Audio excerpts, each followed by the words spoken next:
അങ്ങനെ അവസാനം നമ്മൾ നമ്മുടെ ടബ്ബുകളിൽ സെപ്പറേറ്റ് ആയിട്ട് ഇട്ടിരുന്ന ആൽബിനോ കാറ്റ്ഫിഷുകളെയും അതുപോലെ തന്നെ സ്പോട്ടഡ് കാറ്റ്ഫിഷിനെയും നമ്മൾ ഔട്ട്ഡോർ ടാങ്കിലേക്ക് മാറ്റാൻ പോവുകയാണ്. മുമ്പ് നമ്മൾ വലിയ സൈസിനെ മാറ്റിയ അതേ ടാങ്കിലേക്ക് തന്നെയാണ് നമ്മൾ മാറ്റാനായിട്ട് പോണത്.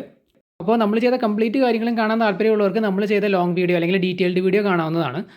മുമ്പ് നമ്മൾ ഒരു ടബിനകത്ത് മൾട്ടിപ്പിൾ പീസുകൾ ഇട്ടിട്ടുണ്ടായിരുന്നു, അതായത് ഒന്നിൽ കൂടുതൽ പീസുകൾ ഇട്ടിട്ടുണ്ടായിരുന്നു. അപ്പോൾ ഗ്രോത്ത് കുറച്ച് സ്ലോ ആയിരുന്നു, അതുകൊണ്ടാണ് നമ്മൾ സെപ്പറേറ്റ് ടബുകളിലേക്ക് മാറ്റിയത്. അതിനുശേഷം അത്യാവശ്യം നല്ല ഗ്രോത്ത് വെച്ചിട്ടുണ്ട്. ഇതിൽ ഏറ്റവും ഗ്രോത്ത് വെച്ചത് ആ വലിയ സൈസ് ആൽബിനോ കാറ്റ്ഫിഷ് ആണ്. ബാക്കി രണ്ടും അതിൻ്റെ കൂടെ കിടന്നിരുന്നത് തന്നെയാണ്, പക്ഷേ അവരുടെ ഗ്രോത്ത് അത്രയും അതിൻ്റെ അത്രയും വന്നിട്ടില്ല. അതുപോലെ തന്നെ നമ്മുടെ സ്പോട്ടഡ് കാറ്റ്ഫിഷ് ഒരുമിച്ച് കിടന്നിരുന്ന സമയത്ത് സൈസ് തീരെ ചെറുതായിരുന്നു. ഇപ്പോൾ കണ്ടില്ല, അത്യാവശ്യം നല്ല സൈസ് വെച്ചിട്ടുണ്ട്.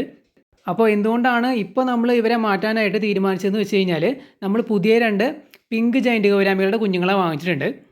അപ്പോൾ ഇവർ കിടന്നിരുന്ന ടബ്ബുകൾ കാലിയാക്കിയിട്ട് അതിലേക്കാണ് നമ്മൾ പിങ്ക് ജൈൻറ്റ് ഗൗരാമികളെ ആഡ് ചെയ്യാനായിട്ട് പ്ലാൻ ചെയ്തിട്ടുള്ളത്. ഗൗരാമികളെ ആഡ് ചെയ്യുന്ന വീഡിയോ ഒക്കെ ഞാൻ കുറച്ച് ദിവസത്തിനുള്ളിൽ തന്നെ അപ്ലോഡ് ചെയ്യുന്നതായിരിക്കും.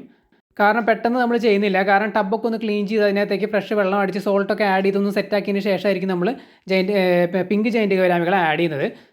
നമ്മൾ ഇവരെ ആഡ് ചെയ്യാൻ പോകുന്ന ആ ഒരു ഔട്ട്ഡോർ ടാങ്കിൽ കിടക്കുന്നത് 3 സ്പോട്ടഡ് കാറ്റ്ഫിഷുകളും ഒരു ആൽബിനോ കാറ്റ്ഫിഷും ആണ്. അതിന് അത്യാവശ്യം സൈസുള്ള പീസുകളാണ്, 4 അത്യാവശ്യം സൈസുള്ള പീസുകളാണ്. അപ്പോൾ ആ ഒരു ടാങ്കിലേക്ക് നമ്മൾ ഇവരെ ആഡ് ചെയ്യുമ്പോൾ ടോട്ടൽ 4 സ്പോട്ടഡ് കാറ്റ്ഫിഷുകളും 4 ആൽബിനോ കാറ്റ്ഫിഷുകളാണ് ടോട്ടൽ കൗണ്ട് വരുന്നത് ആ ഒരു ടാങ്കിൽ. ഞാൻ നേരത്തെ പറഞ്ഞതുപോലെ അതൊക്കെ കാണാൻ താല്പര്യമുള്ളവർ തീർച്ചയായിട്ടും നമ്മുടെ ലോങ് വീഡിയോ കാണാം. ഇത് ഷോർട്ട് വീഡിയോ നമ്മൾ അതിൻ്റെ ഇടയിൽ എടുത്തതാണ്. മെയിനായിട്ടും നമ്മുടെ ടബ്ബുകളിൽ കിടന്നിരുന്ന ഈ 4 നിങ്ങളെ കാണിക്കാൻ വേണ്ടിയിട്ടാണ്. കാരണം ഇനി നമുക്ക് ഇവരെ കാണിക്കാനായിട്ട് പറ്റിയെന്ന് വരില്ല, കാരണം ഈ ടബ്ബുകളൊക്കെ നമ്മൾ കാലിയാക്കുകയാണ്.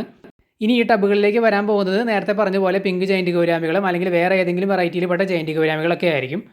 ഈ കാറ്റഗറിയിൽ പെട്ടത് ഇനി 2 ചെറിയ ആൽബിനോ കാറ്റ്ഫിഷുകൾ മാത്രമാണ് 2 ടബ്ബുകളിലായിട്ട് കിടക്കുന്നത്. ബാക്കി എല്ലാത്തിനെയും നമ്മളിപ്പോൾ ഔട്ട്ഡോർ ടാങ്കിലേക്ക് മാറ്റി ഇവരെ നമ്മൾ മാറ്റാനായിട്ട് പോവുകയാണ്. ഇവർ മുമ്പ് ചെറുതായിരുന്നു, അതുകൊണ്ടാണ് നമ്മൾ മറ്റേ വലിയ സൈസിൻ്റെ കൂടെ ഔട്ട്ഡോർ ടാങ്കിലേക്ക് മാറ്റാണ്ടിരുന്നത്. ചെറിയ സൈസ് ആണെന്നുണ്ടെങ്കിൽ ഗ്രോത്ത് വയ്ക്കാൻ കുറച്ച് ബുദ്ധിമുട്ടായിരിക്കും. ഇങ്ങനെ ഒറ്റയ്ക്ക് ഇട്ട് കുറച്ച് ഗ്രോത്ത് ആക്കിയതിന് ശേഷമാണ് നമ്മളിപ്പോൾ ഇവരെ ആ ഒരു ടാങ്കിലേക്ക് മാറ്റാനായിട്ട് പോകുന്നത്. ഞാൻ നേരത്തെ പറഞ്ഞു ഔട്ട്ഡോർ ടാങ്കിൽ കിടക്കുന്ന സ്പോട്ടഡ് കാറ്റ്ഫിഷുകളും ആൽബിനോ കാറ്റ്ഫിഷും അത്യാവശ്യം സൈസ് ഉള്ളതാണ്. അപ്പോൾ അവരുടെ ഒപ്പം ഇവരെ നമുക്ക് മാറ്റണമെന്നുണ്ടെങ്കിൽ തീർച്ചയായിട്ടും അത്യാവശ്യം ഈ സൈസെങ്കിലും ആവണം.